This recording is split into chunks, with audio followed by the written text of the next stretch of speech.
to be honest, we didn't know how to do this. It looks like this is the first time that a program administrator workshop has been designed. So we're both learning how to deliver it in this environment, okay? I like it to be interactive as much as I can. So feel free, ask questions, interrupt me, okay? Especially the program administrators. But before, I would like to know how many program administrators here today?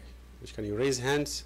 So program administrators, and I don't call them secretaries. So, okay, 1, 2, 3, 4, 5, 6, 7.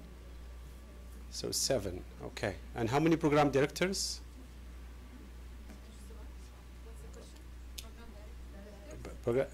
Program directors, yeah. Did we miss any program administrators here? No. Okay, so mostly program directors. The target is program administrators, but it is useful for the program directors when they work with program administrators. And I was told that some program administrators may have difficulty in the English language, which I understand. So, shall I speak in English or Arabic? أحكي بالعربي ولا بالإنجليزي؟ English. كويس الحمد لله. Double time otherwise. So I prepared a few slides, but I may ask some questions. I want you to be engaged, and I want you to be awake, okay?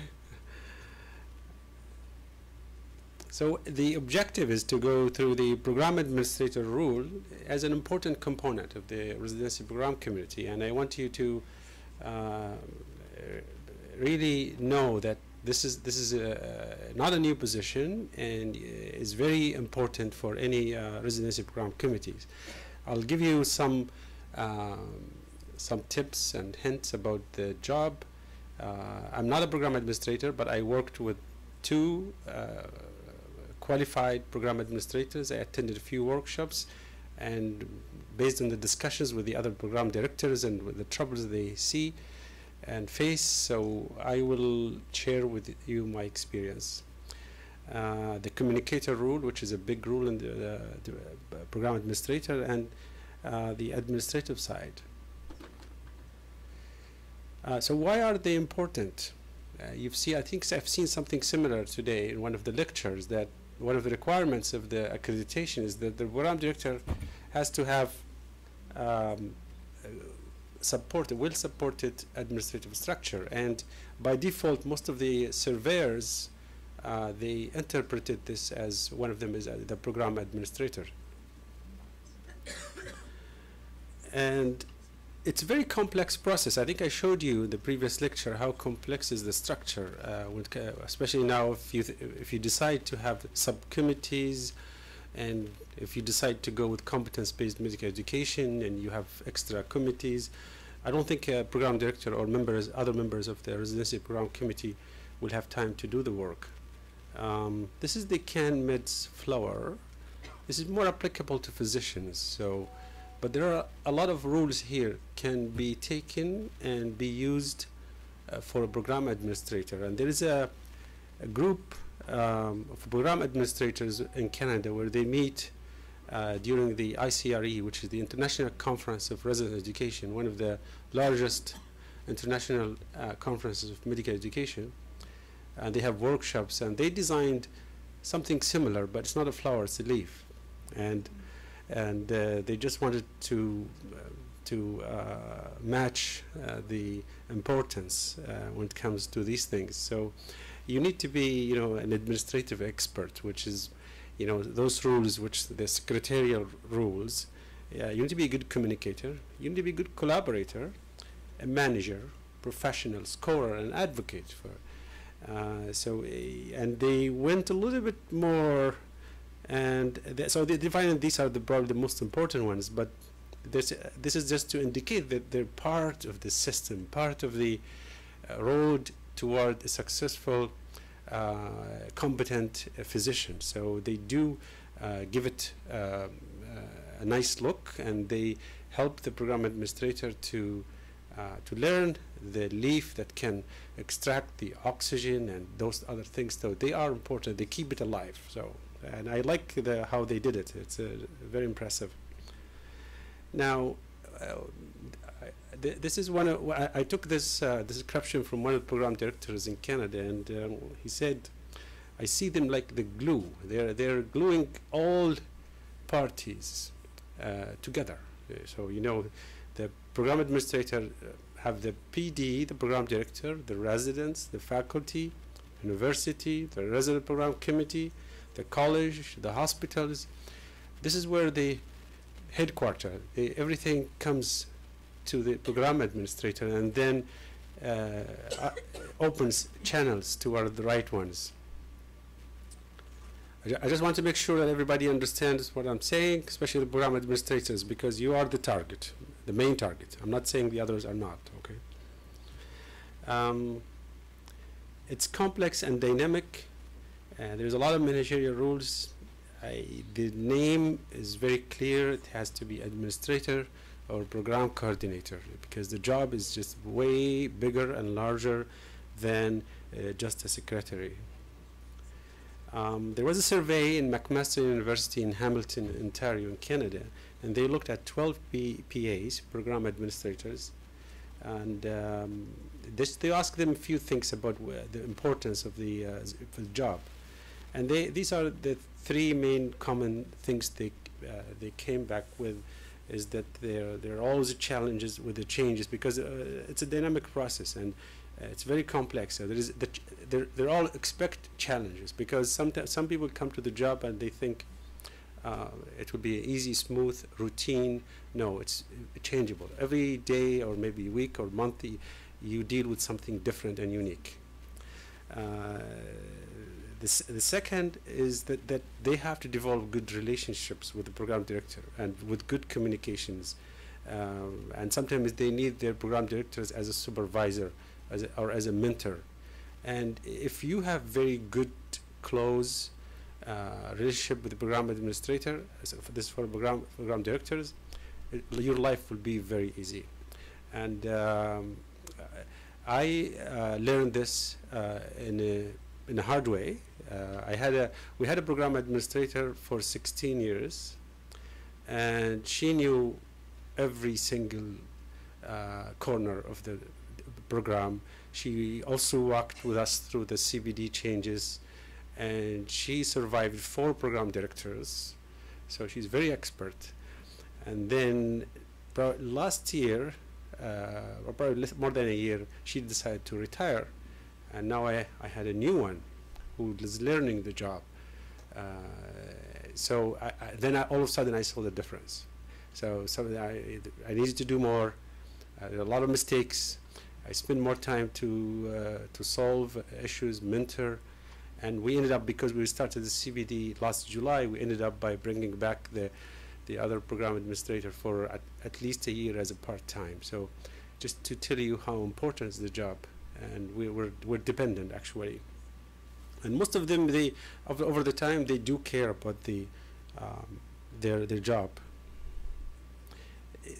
They keep things together. If that the glue, you can think of also like a chain, which is more strong.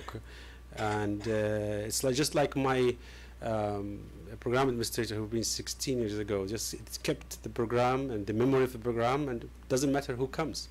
She knows everything, and she can help the new program directors. So it's good to have someone there who has a permanent job, because usually it's a permanent position, permanent job for them.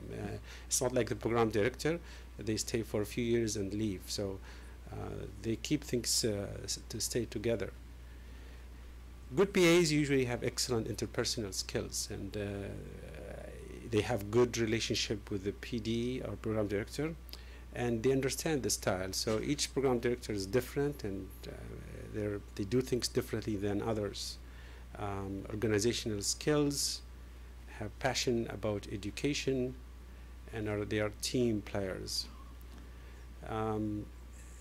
This is a long presentation, so things that you can read or can find it useful, I'm not going to talk more about it. So last time when we were in Riyadh, they asked me to send the presentation. So I'll send it to you probably after we finish in Jeddah. And I have the last slide is my email and my name there. So if you need any resources or any help with knowing more about the job, I'll be helpful to do so. So the easiest way to think about the job requirements is go back to the one of the first slides is the requirements should meet these expectations. So if you are a program administrator, you have to work on these criteria. So and nobody is born with competent with all of these. So there are some of the skills are you can learn them, you can go to attend workshops or through mentorship. There are many ways to learn them. And there's a lot of essential qualities, but they all fall under what we talked about. Okay, so these are very long. About interpersonal skills and communications, and again, how you organize the structure and understand the general human resources, and it's a big job. There's a lot of. I'll send the slides so you don't have to take pictures there. Doesn't mean you can't. Now, what do program administrators do? So, if I have one of the program administrators, like you can speak in English or Arabic, just tell me, in your understanding, what do you think? What do you do, or yourself? What do you do? Anyone from the program administrators? How your job looks like? You have a mic? No, we don't have.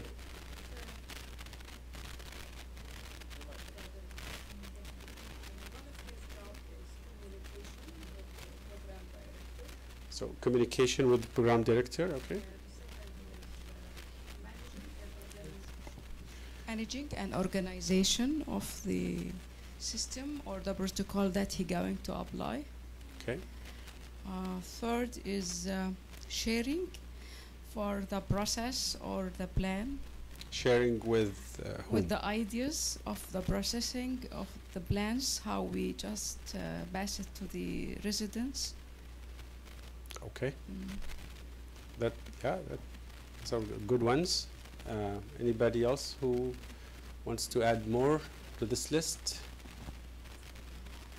Any other program administrators? Yeah, go ahead, please. Yeah, the others is preparing the policies and the protocols is part of his job or her job. Yeah, participating, I would say. I mean, policy writing is very challenging. Exactly. Okay, that's good. Anything else? Maybe we can ask follow up even for helping and follow up the candidate or the residents too. Follow up on follow up of the process of the program itself. Okay. On behalf of the program director. Very good. Now we can move on to the program directors, see if people know more about the role of program administrators, or what do you do if you have one? What do you expect from them? Yeah. Actually, our program administrator is really excellent. She helps almost with most of the work. She prepared the schedule, she follow the candidate, she prepared papers, minutes, re-accreditation of the program. She prepared all of the file to make sure that all of the documents, evaluation related to the program Very good. is available. And the schedule, when you say schedules, what schedules he or she prepared? For the yearly rotations. Rotation schedule, yeah. Calling other program directors of other departments to make sure that they are available in that time. Okay. What's about the academic half day or lectures? exactly. That She, the program prepare all of administrator the do that? prepare the schedule, and we have one person who does put the lectures, and she prepare it and send it and communicate with the all of the involved departments to create these activities and tutorial to happen. And the in-training exams and interviews with the program director. Exactly, all the schedules. All the schedules. Okay, I can so the list is give her the getting longer and longer. We're scaring them now, so I can see their eyes now very wide open. As we said, Dr. Aida, the schedule, master rota for the resident, evaluations, minutes, activity, all of the administrative work. What do you do with the evaluations? I have to make sure that all residents, their evaluation is completed, and they have to submit it to the Saudi Council. And the academic. Very good, very good. Okay, any more jobs? Yes. Yeah, I'm from Academic Affairs and Training Administration. I deal actually with the administrator daily because they're supposed to arrange between us and the program director when we need to submit schedules or receive schedules or receive evaluations. They are the main key of getting all the information from the departments. We usually also receive from them the minutes of the residency committee inside the departments. We collect it all to be discussed in the general residency committee in the ATA. They're like the key person in connecting between ATA and the other programs in the hospital. Very good.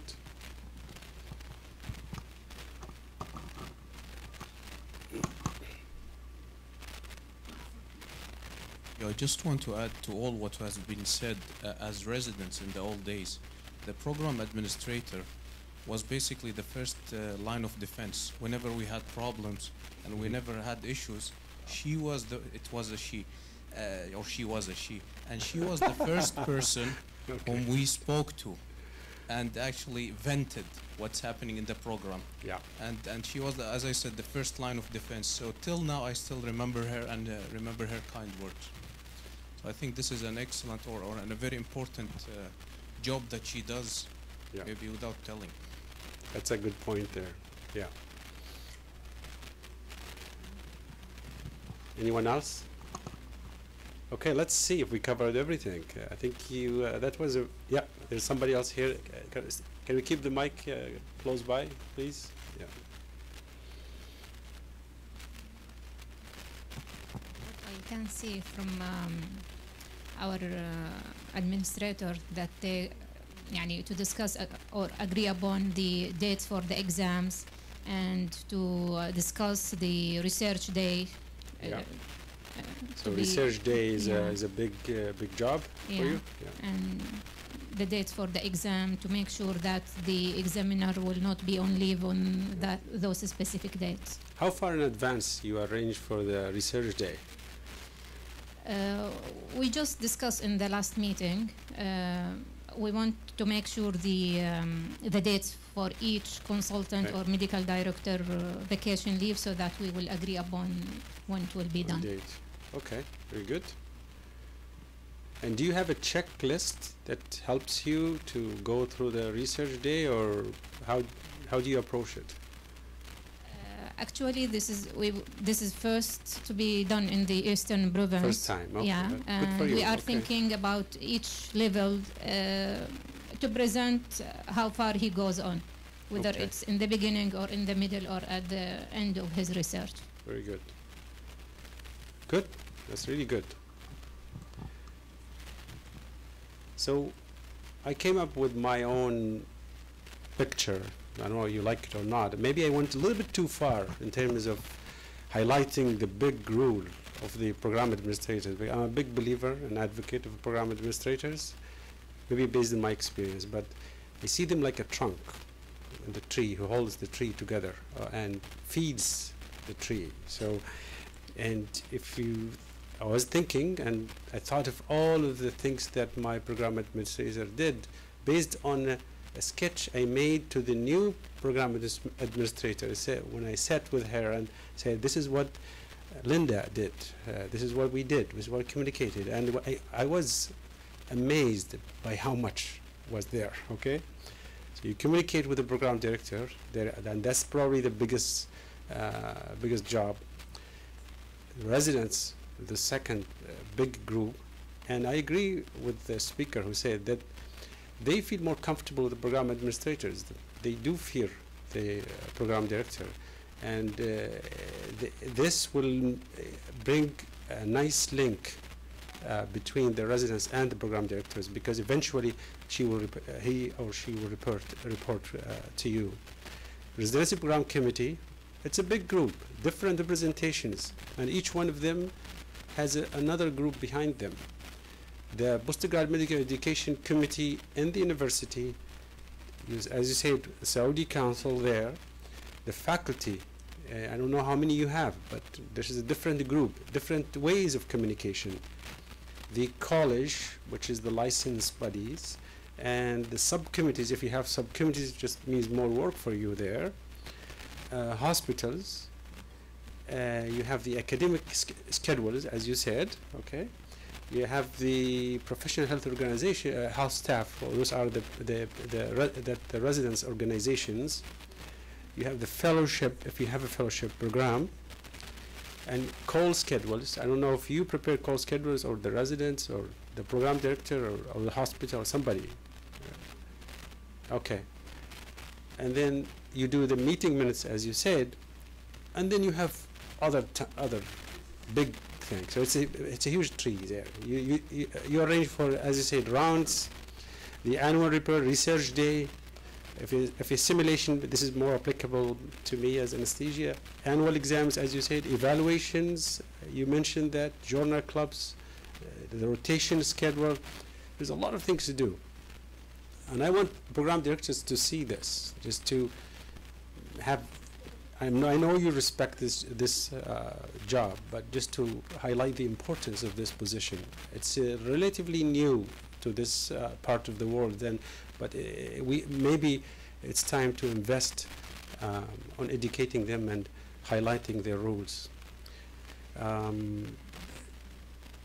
I would say even this tree is applicable to the program director, because eventually he or she will be working on this one. Now, I mentioned this earlier about the Residency Program Committee. I made it a little bit shorter, as a shorter, smaller committee. But again, you communicate between the different parties. So I think that I have another one.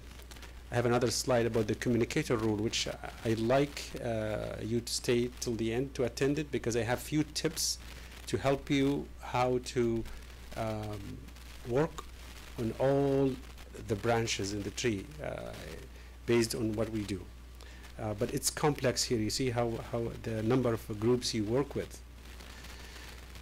And I think we talked about some of those. As I said, there are some of the slides where I will go a little bit fast, because I think just by reading them, when I send you the slides, it should be more than enough.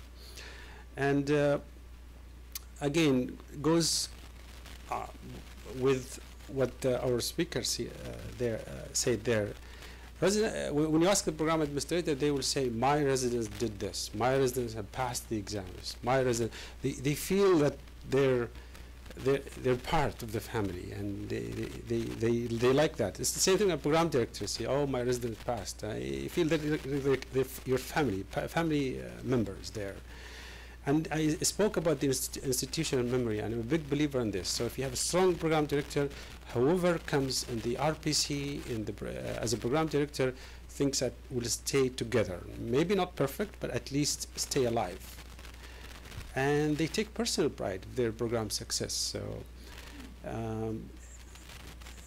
and the PA is the eyes.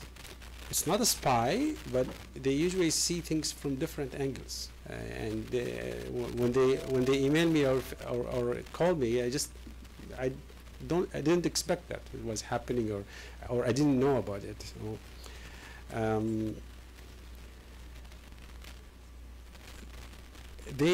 I would say there will be a lot of communication between the program administrator and postgraduate medical education at Royal College, and you have to try to create some good relation with those groups, because that good relation will help you.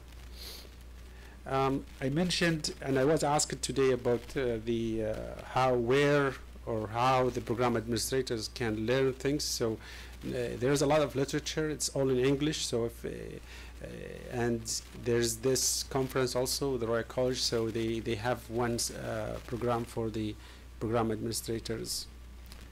So we're done with 1/3 of my presentation. So we're getting there. Okay. And the second thing I was asked to speak about is the rules and responsibility of program administrators. But before we go, any questions, any thoughts you can share with us? Anything that the others can benefit from, something you do in your program that people will find very useful? You would like to see it in other programs?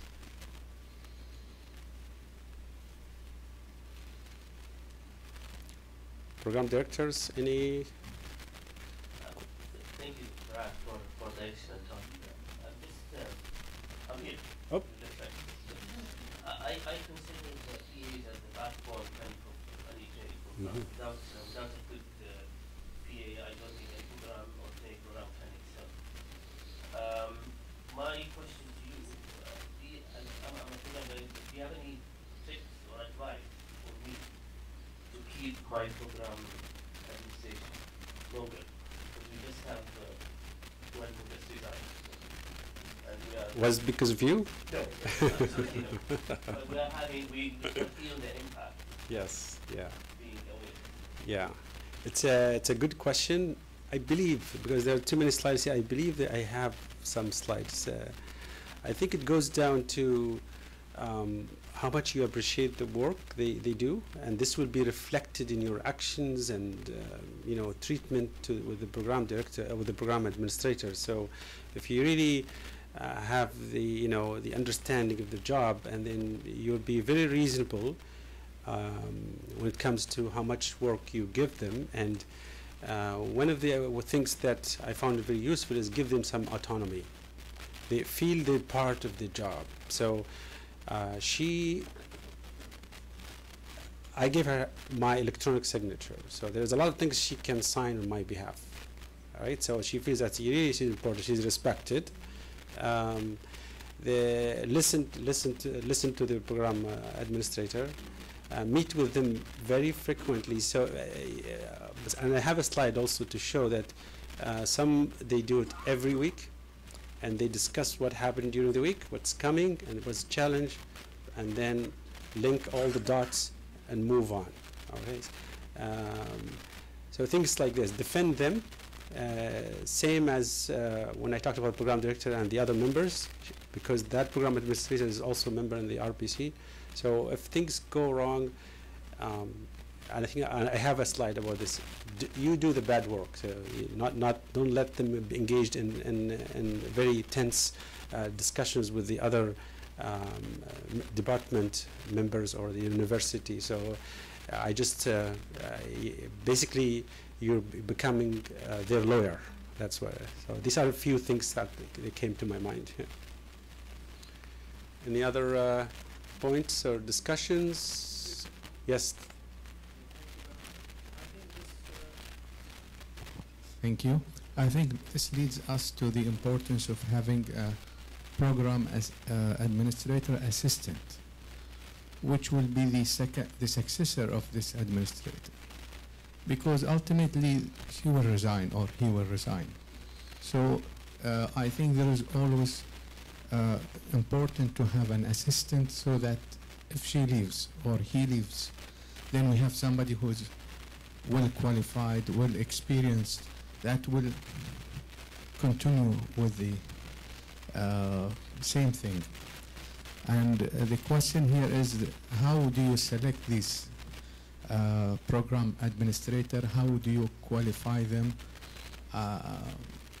I want to, if you can elaborate more on this. Excellent question, and you mentioned a very good point about if you train them and they're now doing everything, and all of a sudden one day they retire and you have somebody else. Exactly what happened to me.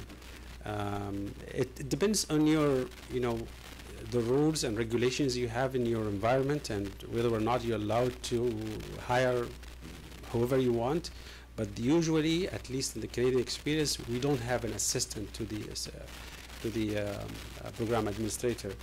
And it's a well-known position, and I think over the years, once people recognize the importance, they start to prepare themselves and they build up their CVs to match the job requirements. So we do, the way we select them, we post the job, interview, and then we select them based on their CV and past experience. So once the job is there and known, I think people will start building their CVs and their experience to match the job. That's what I believe. There was another question, or yeah. Okay, good. Okay, so I have to move on. So the middle third of the presentation is a little bit boring, but we'll move fast, okay? Because I really like to do the third one. So basically, in simple way, they're responsible to do the day-to-day operations of program, and they have a rotation schedule as we hear it, and organize, distribute evaluations and evaluators exactly the same way you do it, and the lectures and sessions, schedule the minutes, which is another skill you have to learn. And one trick here is to help you now with the advancement with the electronic systems is to create electronic portfolio for your trainees, and it's much easier than keeping the hard copies there. So it's just so easy. Even now, especially in Riyadh, when it's a big city, you have 8 million or 7 million people, and your program director, they don't need to come physically to the space. You can send it electronically with an email, or if he's interviewing somebody somewhere else. And it looks good in the accreditation also, very organized, and at least in Canada. Schedule the practice exams for senior residents, organize exams. They recruit the examiners. So and this is a big process, because it's like you're organizing for a big occasion or an event. The journal clubs, which is another thing they organize. They circulate the weekly reminders. They book rooms for the meeting. They keep track of all the incoming elective students. So you're not just looking after your trainees. There are other people who's coming to you, and you have to organize, make sure that they don't interfere with your own trainees when it comes to exposure. Again, they maintain files of residents or electronic ones, as we said, the lists, and update them, the training exams again, and share resources with others. And this is one of my advices in the last few slides, is don't do the work, don't try to reinvent things. There's a lot of resources available. So if you're looking for terms of reference, if you're looking for evaluation form, if you're looking for, the Excel sheets, they're very nice now. People design very nice, interactive, simple Excel sheets that will make your life much easier, especially when you do academic schedules or rotation schedules, where the sheet can calculate the number number of rotations, avoid double booking the same resident, the same rotation, and so on, which can be very time consuming, and you don't have the time. Again, the fighter is something unique to Canada. It's a final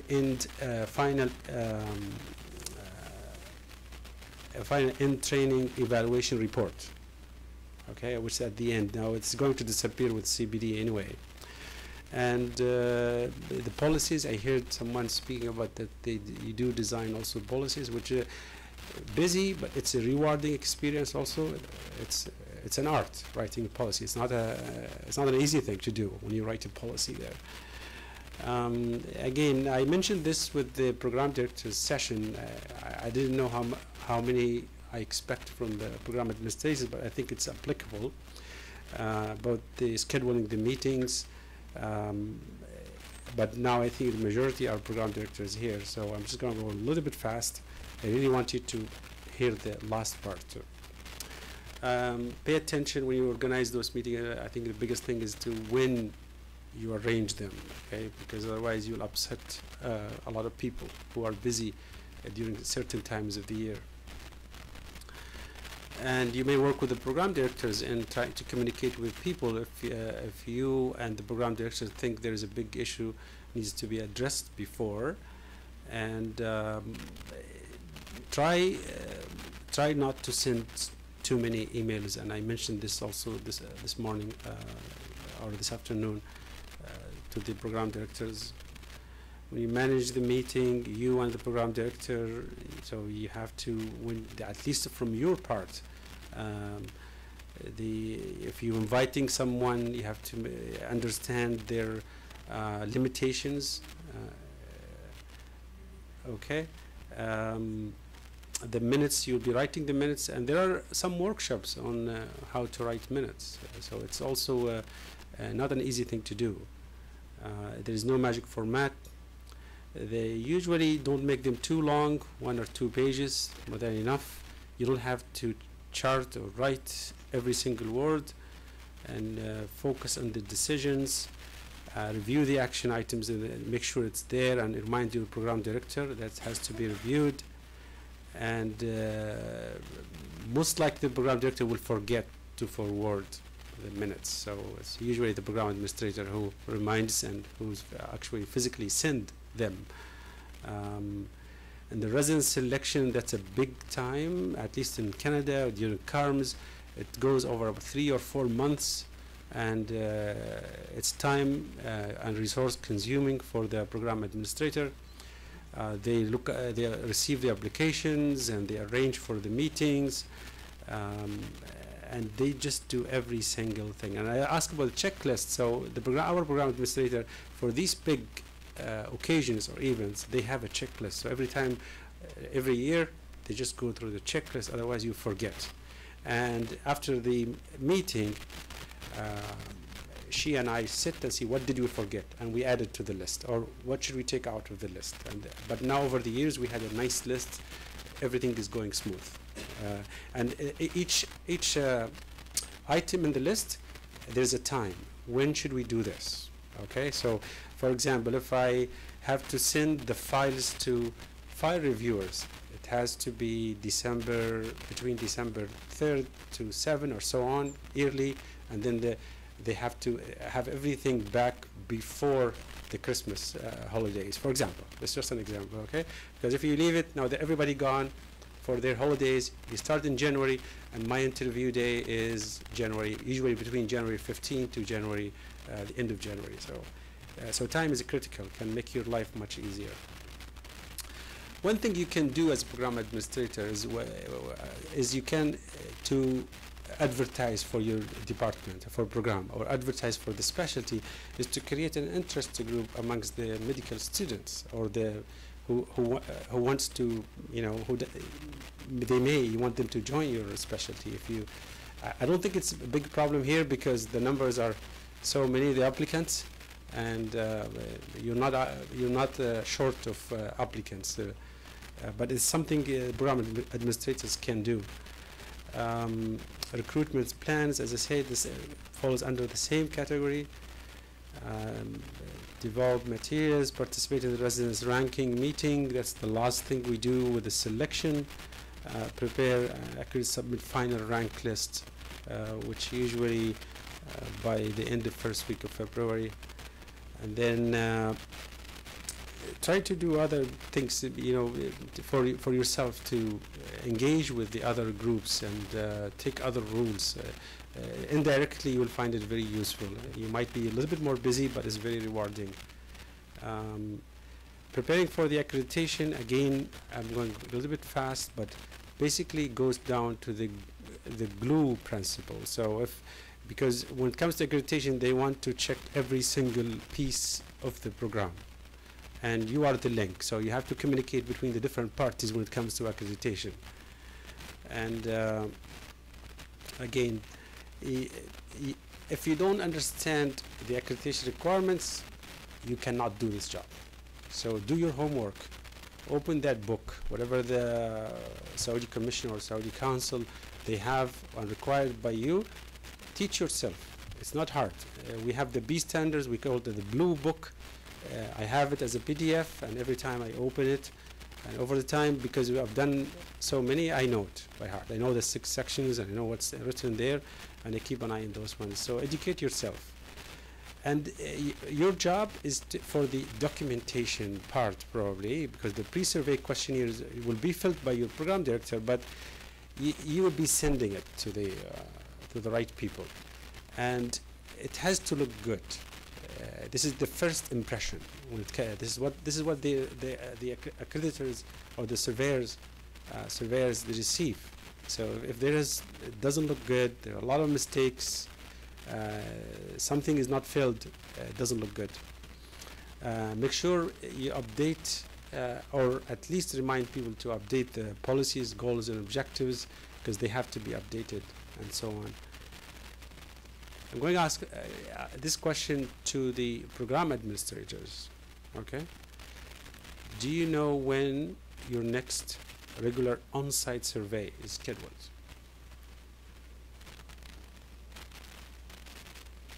Yes? No?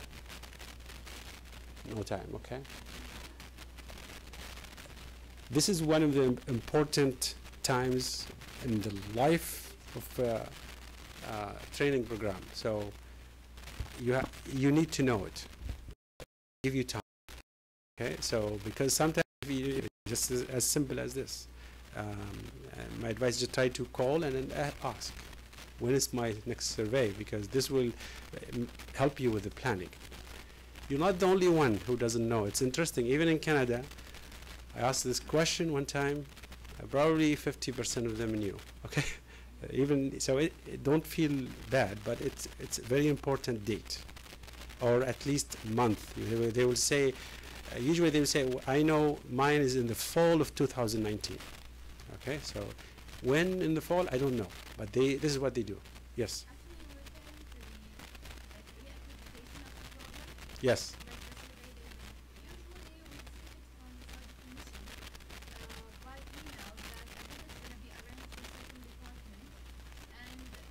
ATA, we forward it directly to the concerned department to be prepared. Sometimes, according to Saudi Commission, they mean it to be like surprising. I don't know. So it's not like they have to prepare to every visit. Sometimes it's just 2 days to prepare. Yeah. Okay. They don't give you enough time sometimes. Yes, actually, most of the times. So it means you have to be accreditation ready every day. Yeah, okay. Exactly. A little bit different, but it looks like you know that it's coming, so this will keep you some are already scheduled. On top of things. And yeah, some are already scheduled, but the others is like most of them are not. I see. Okay. Now, your program and my program share that the CANMETs are the backbone for the training, both for curriculum and assessment. So, do you feel that you're comfortable with understanding the CANMETs? CANMETs rules?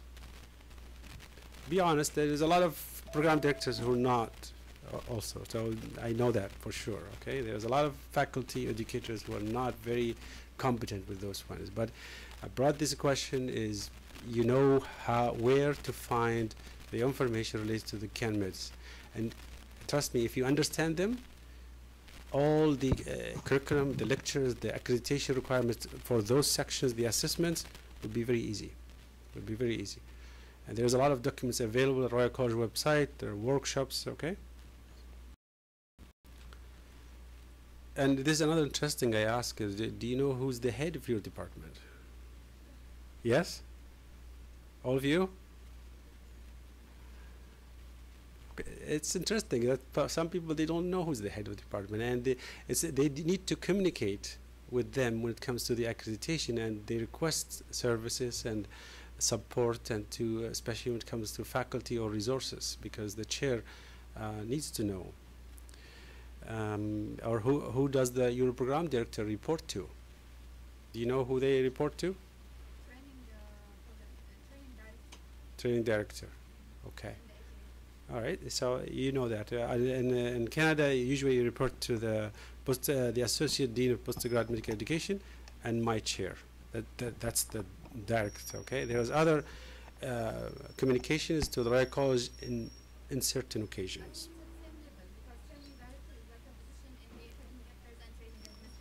Okay. Yeah. Good. Have you, over the last year, have you tried to calculate the percentage of resident assessments sent out to faculty are actually completed? You have them. That's very good, very impressive. Oh. Very good. Does your program director meet with each resident on a yearly basis? Face to face? You arrange for the meeting and then they come, they meet, document the meeting? That's in the department. Okay. Okay. Program directors, do you meet with the residents? All of you? Do you meet with the residents every year? It's an accreditation requirement. We meet biannually. Biannually. And you document? Yeah. Very good. So I'll give you an example. The way I have a forum, it has first as the evaluation results filled by the program administrator. I have the in-training exams written in the top. And then I have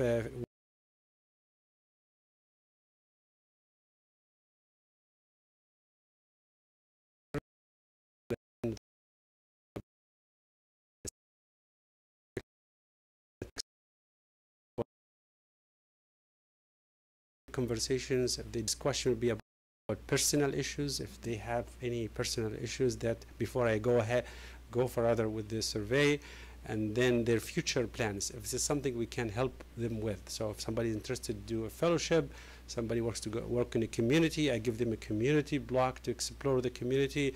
The fellowship, I give them more rotations and so on. I ask them about the research. We ask them about the feedback, and I document their feedback to us. So I said, I want you to talk, what do you think about me, about the program, and so what should we do different? And then we discuss the next year's schedule. So, and again, you need to know what are the general standard of accreditation, and the committee meetings. And this is just what I said about the pre-survey questionnaires and your rules to make sure that it looks nice. And try to work ahead of time and update the information. And again, most of these we talk. This is a checklist, part of the checklist. So I'll send it to you, okay? And you can have it. So this ends our 2/3 of the presentation. So we're getting there. I like the discussion. So thanks for sharing your experiences. So before we go to the last section, any questions?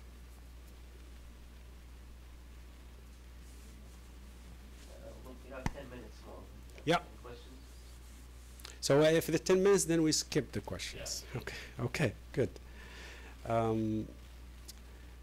So I think it's the communicator rule. If I have to pick one important rule, would be the communicator one when it comes to program administration and medical education.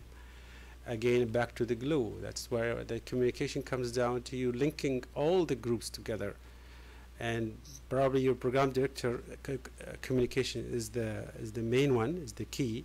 You have to know them, and he or she is a busy person, so you have to understand how busy they are, and communicate anything. When you hear the big issues, the urgent matters, communicate very quickly with them, and ask your program director to give you some autonomy. I already said to them to give you autonomy, but you can ask for it. If there are things that you can do on your own, you don't need the program director, just talk to them. If you have new ideas, talk to them also. Your job can be very stressful, and program director consider them as a mentor, and this will help them understand if it's becoming too much for you also. Communicate clearly with the faculty. There's a different group, different way of communication. It's not the same as the way you communicate with residents. So this is where the interpersonal skills comes down to.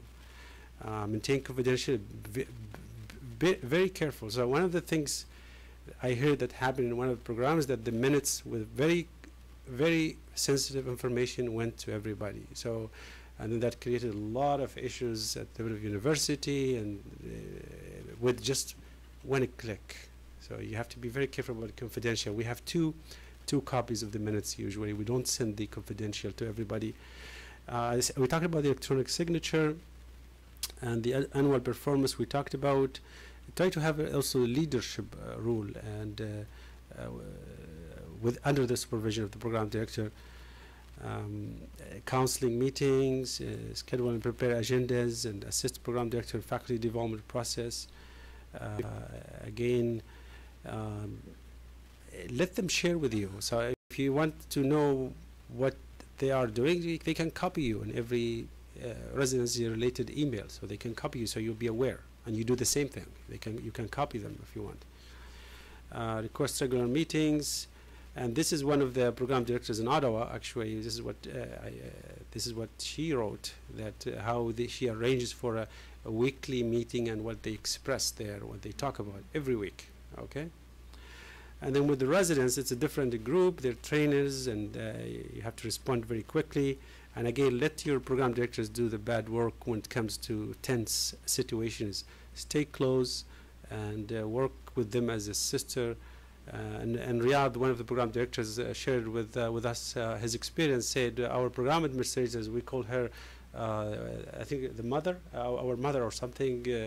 It's just they felt that she was like a mother to them. They felt they can go and express everything to her, and it was very nice to hear. And by the way, residents, they tend not to respond to emails very well. So find a way to communicate with them. And I have 40 residents. I have all of their phone numbers. I text them, and then eventually I made the program administrator do the same thing. The chief resident is your link, is your messenger and ambassador.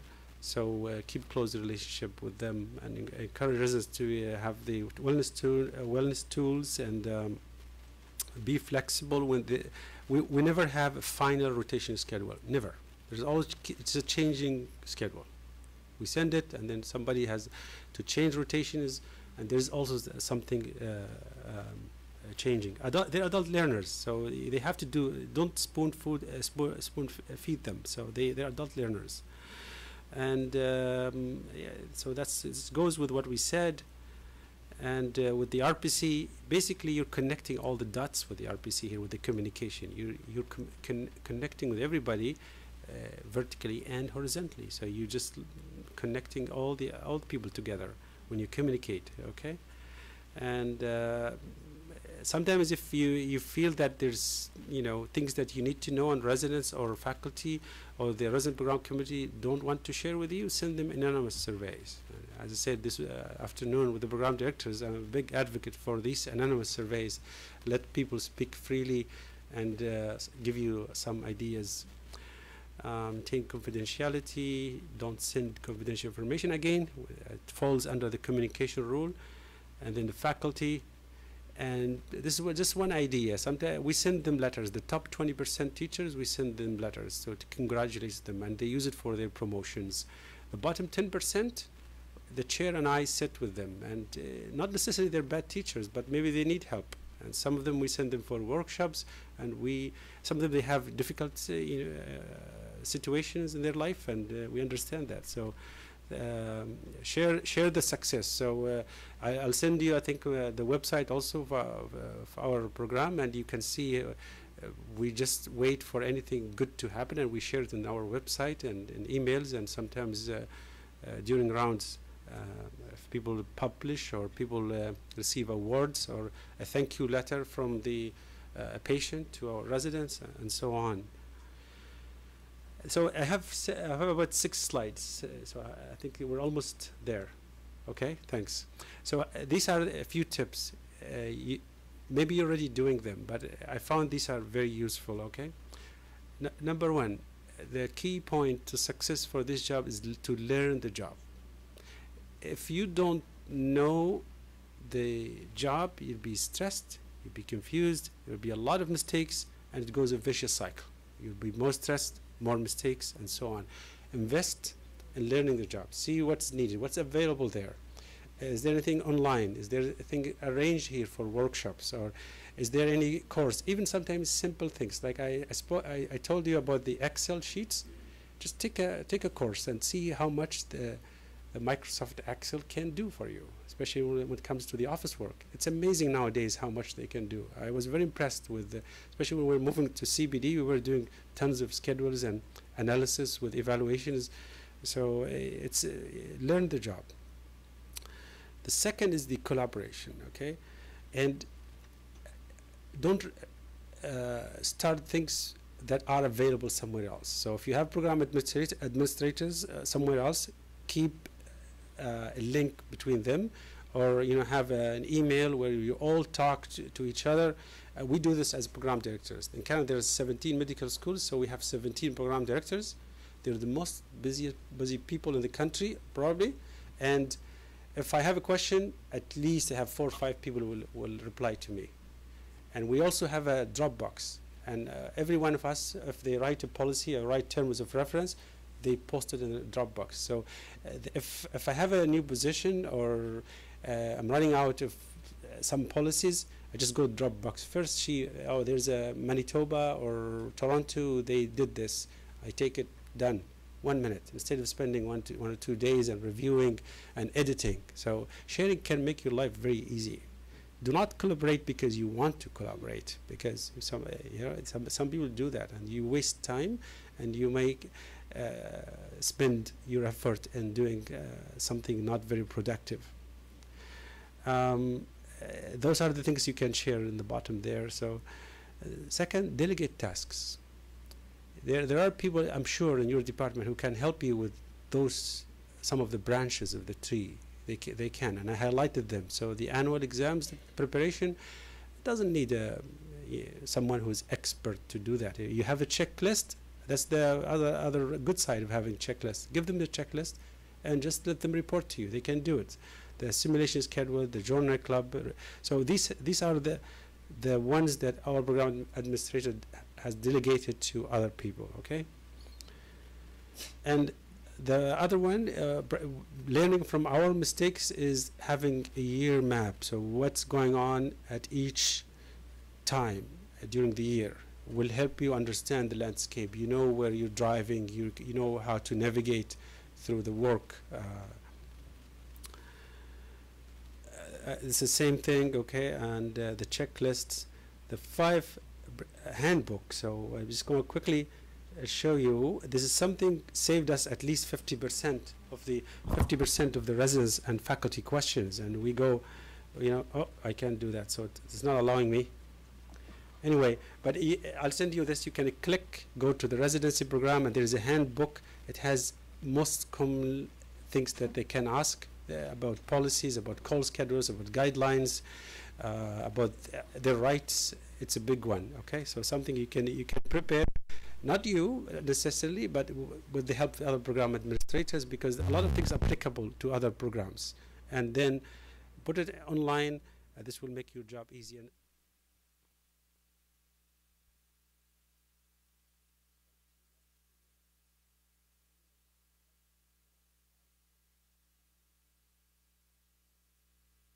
And then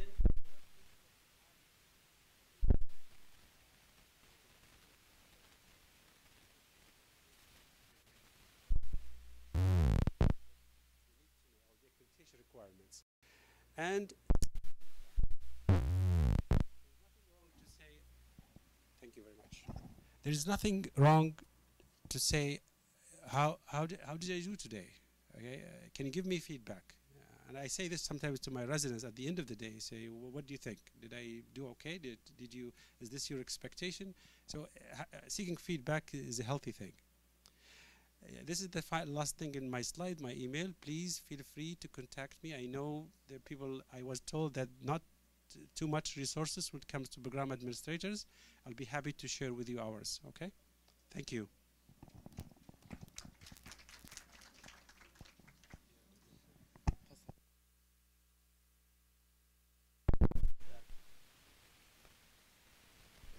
Okay.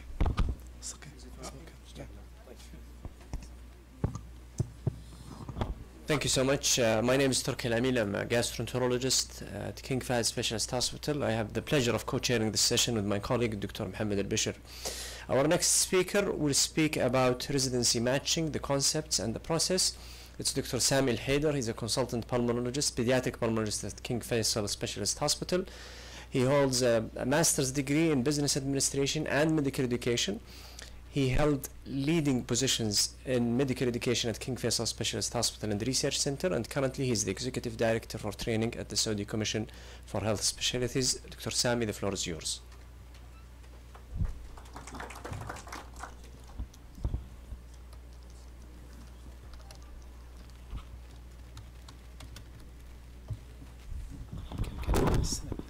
طيب بسم الله الرحمن الرحيم. accreditation now. شكرا دكتور تركي. I know it's the end of the day. Thank you for everyone who stayed till the end of the day. When Dr. Hawsawi asked me to join the presentation or the workshop to present this topic, was the aim was to give it in a perspective relevant to administrators and programs. I think this will be also, since we have good number of program directors, will be also relevant for everyone. We'll be interested to hear your thought and comment. The reason I brought this, I think it's good to think about the big picture, why the matching is there, why the postgraduate programs are there. You need as administrator to make advantage from being on top on the program or part of the administration of the program. It's a great motivative position to have, as Dr. Arif mentioned. You see the physician, nurses, whoever your trainees are growing throughout their program to be competent professionals in their specialties, contributing to the healthcare system in a systematic, scientific, merit-based, sound manner. So it's really good for you. I encourage everyone to have some background of the adult learner theory about the concept of graduate education. One thing is to consider is this continuum of education where we are here still doing our journey through our competency acquisition and mastery level. Everyone is encouraged to learn every day, otherwise your day will be very boring. So I think that's a lesson. Sometimes the resident themselves will be in will fall in that track where they think it's a matter of passing exams, getting certificates, and it's a matter of failure or success. It's not the case. It's actually a continuum they go through for a target which should be clear every time. It's to save life and to be competent in delivering the care for the patient. I like this slide. I used to use it in morning reports with our resident when I was the program director in pediatrics in my hospital. I lived it when I was a resident. We lived in an era where the medical expert was our preoccupation. We were very preoccupied. In pediatrics, we have this holy book called Nielsen in pediatrics. There is one in Harrison in medicine. There is one in surgery, I'm sure nursing, and so on. And when we jump to the clinic or when we join our consultant bedside, we look to this boring child with meningitis or gastroenteritis, and then we just think, what is there? MCQs, exams, how to pass. And we forget that the patient is really looking for efficient communicator, physician, nurse, or practitioner. They need efficient advocates to advocate for their life. They need efficient scholar who knows how to handle evidence in the literature. They need to have more professional leader, administrative, because it's embedded in our daily work.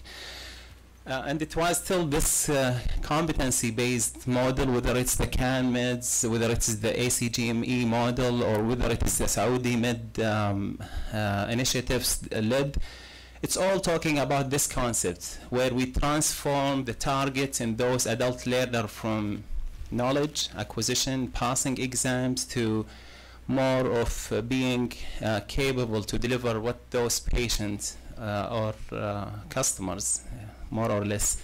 But the challenge is really what all the great speakers has been talking about. It's all about what this accreditation concept is, to ensure that the learning environment is functioning well to deliver this target. It's really so difficult and challenging. It's easy relatively with the current era of medical education knowledge to design it, to speak it up, to share it in a PowerPoint. But when it comes to the daily training activity, it's so challenging. It's really so challenging. You need the mindset of trainers, faculty members, which is huge gap in our diverse system, where we have graduates coming from all over the places, coming from North American system, coming from European, from local training programs, and then trying to deliver a consensus to one trainee. And then we have those trainees who came from different medical schools. They came with different backgrounds. We struggle with our trainee. I think they are still passive spoon feeder kind of learner. We need to make them more active, acknowledging their role as active learner. It's not the time to talk about this, but there is huge concept about the learning. It's not a matter of knowledge delivery. It's more of knowledge, skills, attitude, and behaviors. It's like the iceberg, where it is difficult to deliver the knowledge and skills easy, but it's difficult to deliver the behavior and attitude. So this is just some sort of introduction about my passion in education, and everyone in this room passionate about education. This is why you are staying till this time. And now we will go to the boring part about the matching or the application system. So I know most of you have been involved. I recognize many faces and names here who has been communicating with the Commission about the application system. So it has evolved over the past few years. This is the booklet, the resource on our website, so you can browse and read. I'm going to just simplify some of the steps which is already established there. So the phases of getting the admission is by applying, getting nominated, getting matched, and then doing the registration phase. And by those processes, all the new residents will be able to join their programs. We'll try to go over them one by one. So the application phase, which is actually was up till midnight of last day. So it was active online, the website, the application system was running for applications till Monday, 19th of February, midnight. And so through this phase, applicant will log in, create their account, feed their identification information. They will upload their documents. They will be able to select their options, which at this phase they will be selecting specialties and cities of preference. So the difference this year we got is to move from 7 options last year to 10 options this year. And then after that they can submit their application, which will go through verification phase by is this way? Okay. So the verification phase is going through our team in the commission who verify the attachment, make sure that the application has been filled correctly, and then after verifying the content, they will get their application sent to referee, a team of 35 consultants trained to do CV portfolio scoring based on criteria, which is also mentioned in the booklet that I shared with you. And then by the end of this application phase, each candidate or applicant, they will end up with an aggregate score. And their aggregate score is based on their 50% on their licensing exam mark. So we have so far Saudi medical licensing exam for medical school graduate. We have Saudi medical Saudi dental licensing exam for dentist, and for the nursing, and now also for the pharma, and we have for certain applied health science applicant as well. That will contribute to 50% of their aggregate score. 30% will be extrapolated from their GPA, and then the remaining part is the portfolio or the CV component, which has been also defined online, and they will submit their proof of evidence for the questions there. This is just an outline of what we have there. So city preference, dean's list, research, some health-related courses, workshops, volunteering, clinical experience, interest in specialty of first preference, and sponsorship proof if available.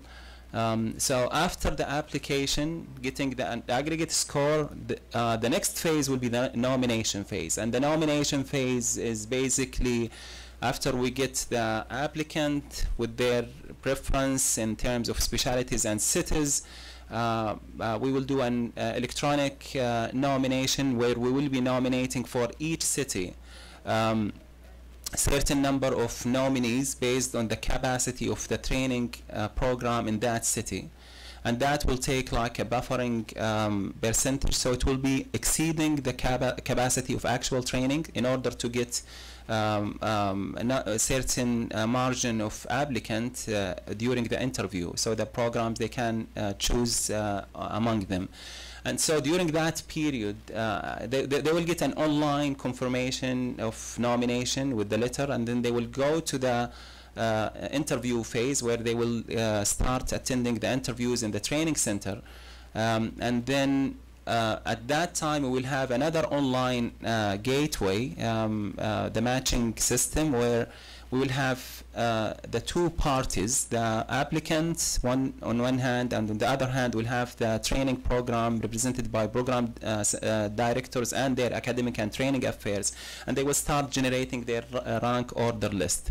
So for the candidate, after they are done with all the centers in the city doing the interviews, they will have them in preference from top to bottom, and then the same thing with the training center. They will order the applicant from top to down based on their preference after the interviews.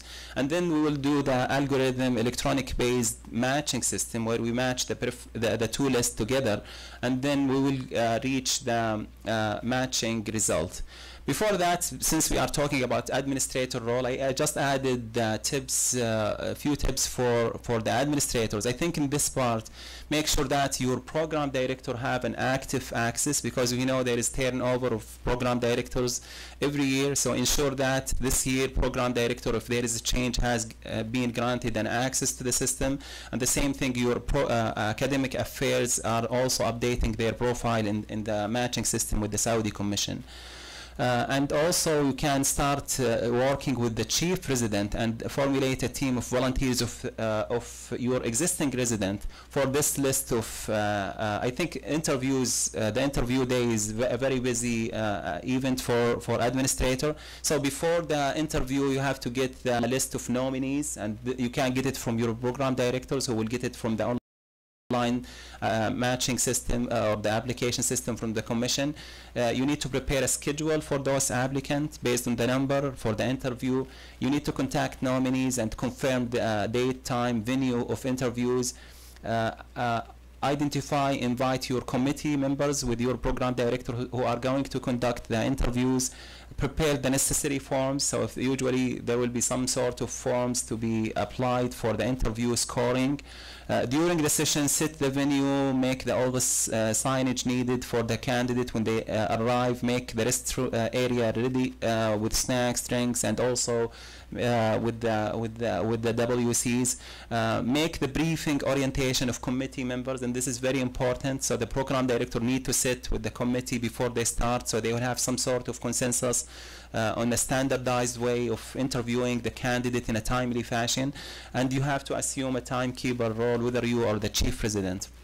After that, you have to do your debriefing with the committee, collect the forms, recycle the documents. There will be some document with some confidentiality. Last year, we did our first electronic record, so you will review the CVs of the candidate online, so make sure that there is nothing saved on the PCs or the computers in the room.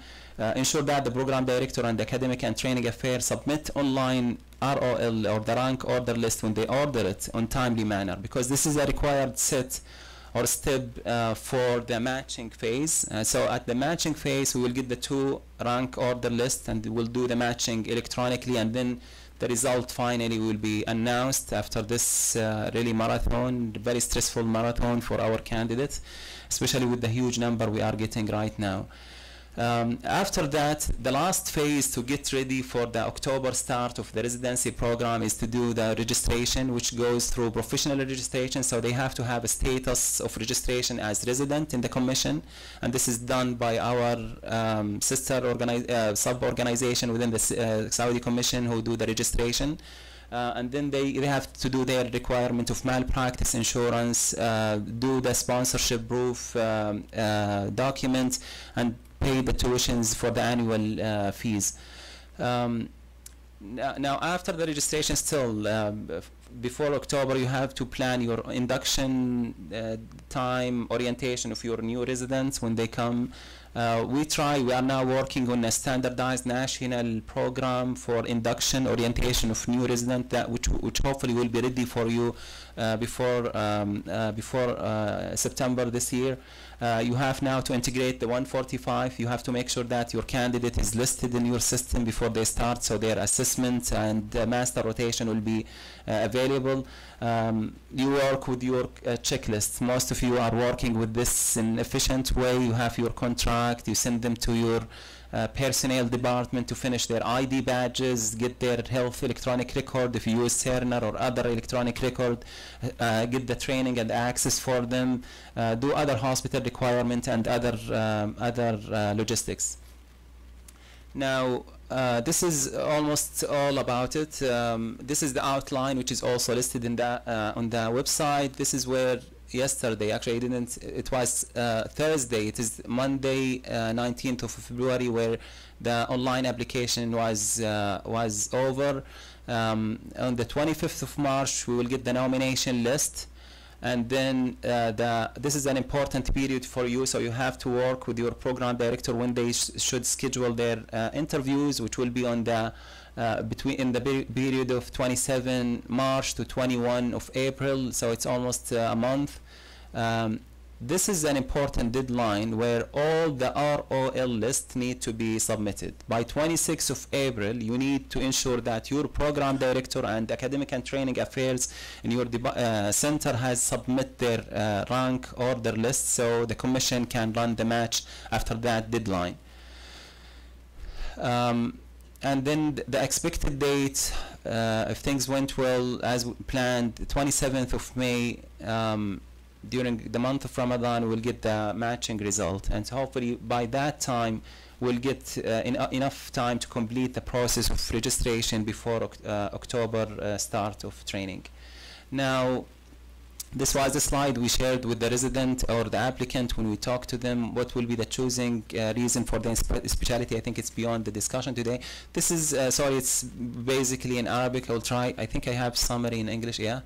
So this is an infographics about the data we got from the last year. It's a little bit scary. It's not a little bit, it's really scary. And this year it's going even to be more figures. So last year we got 9,160 applicants, but this is across all the 5 disciplines: medicine, dental, nursing, pharma, applied health science, with all the branches there. In medicine, we got 6,000 interested in 6,390 applicants. Ultimately, we accepted almost 45% of them. In dental programs, we have limited seats. We accepted only almost 9% of the applicants. From the pharmacy applicant, we got almost 12%, and from the combined nursing and applied health science, we got almost 40%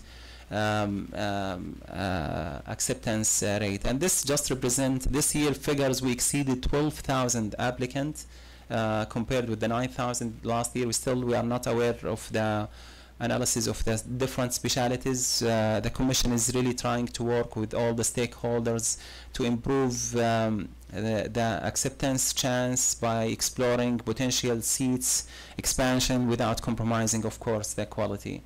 It's really, this is what we are facing. We are just getting those huge number of applications with very limited seats availability. We try to be transforming to more digitally driven, efficient and safe. We are not hoping just to accommodate more candidates without safety. We have to make sure that they will get enough chance to get their competences throughout their training to get there with all the targets we are looking for. I hope I presented what you are looking for. I will be willing to answer or hear your comment and suggestion. Thank you so much.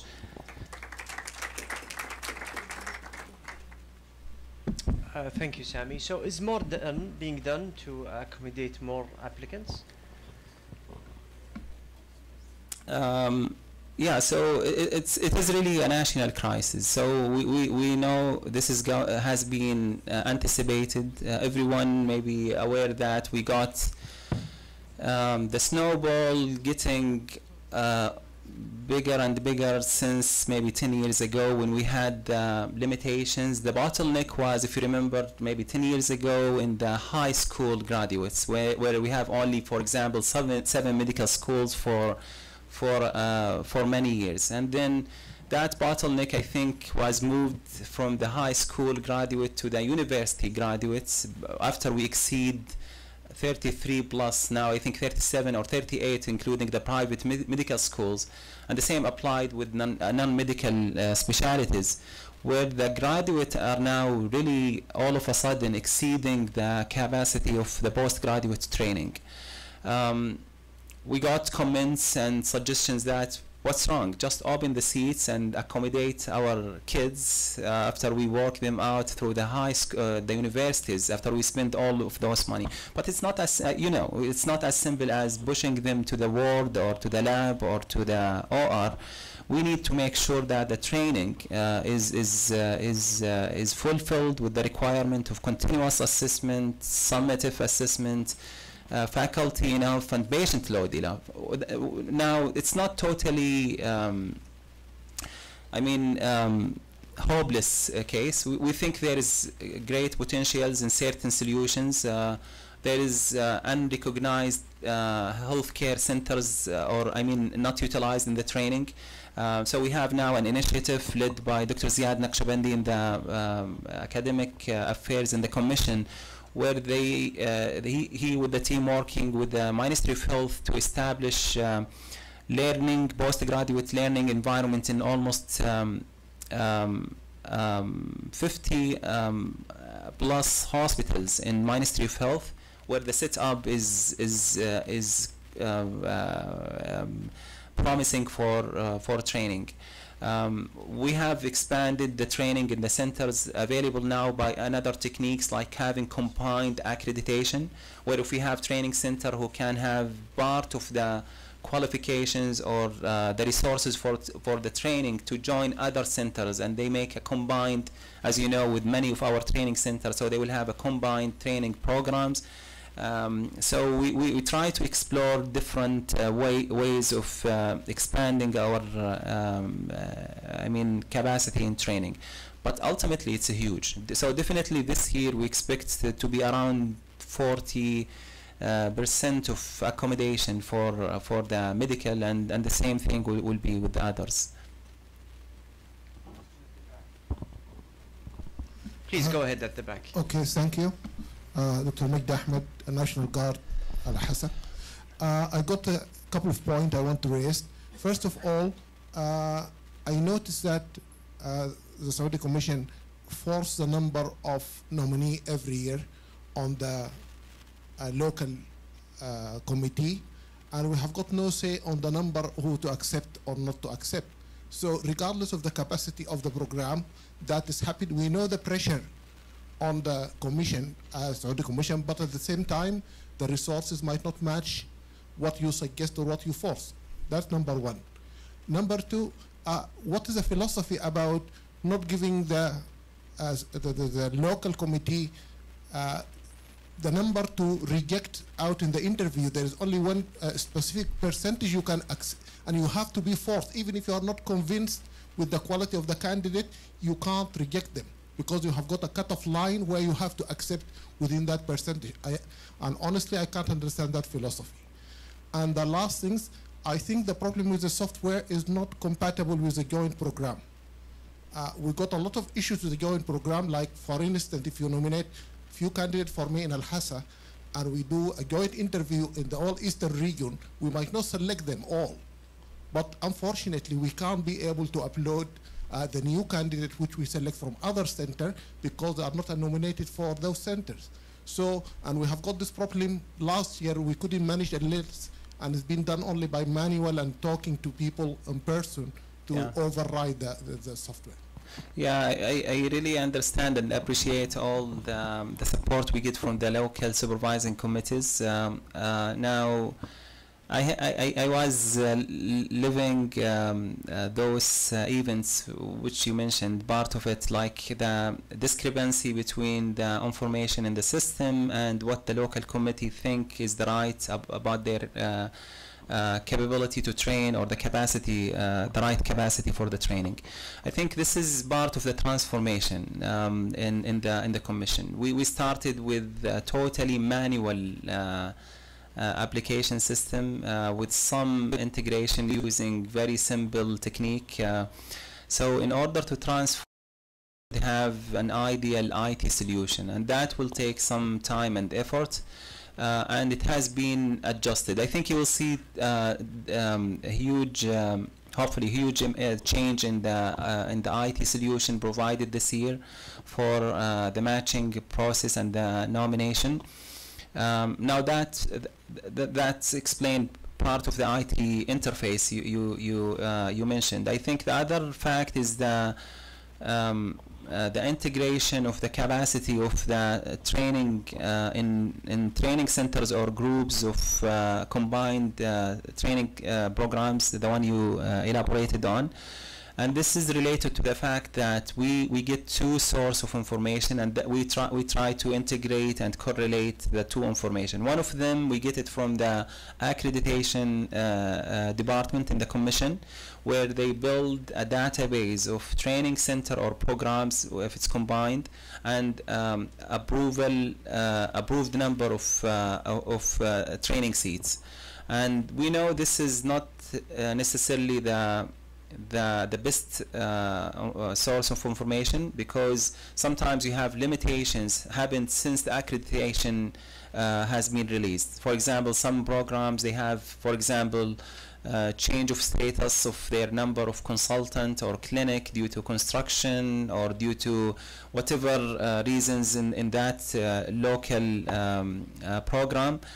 So we tend to go back and ask the local committee to verify the number of training, and so we verify the capacity provided by the accreditation department with the training supervising committee.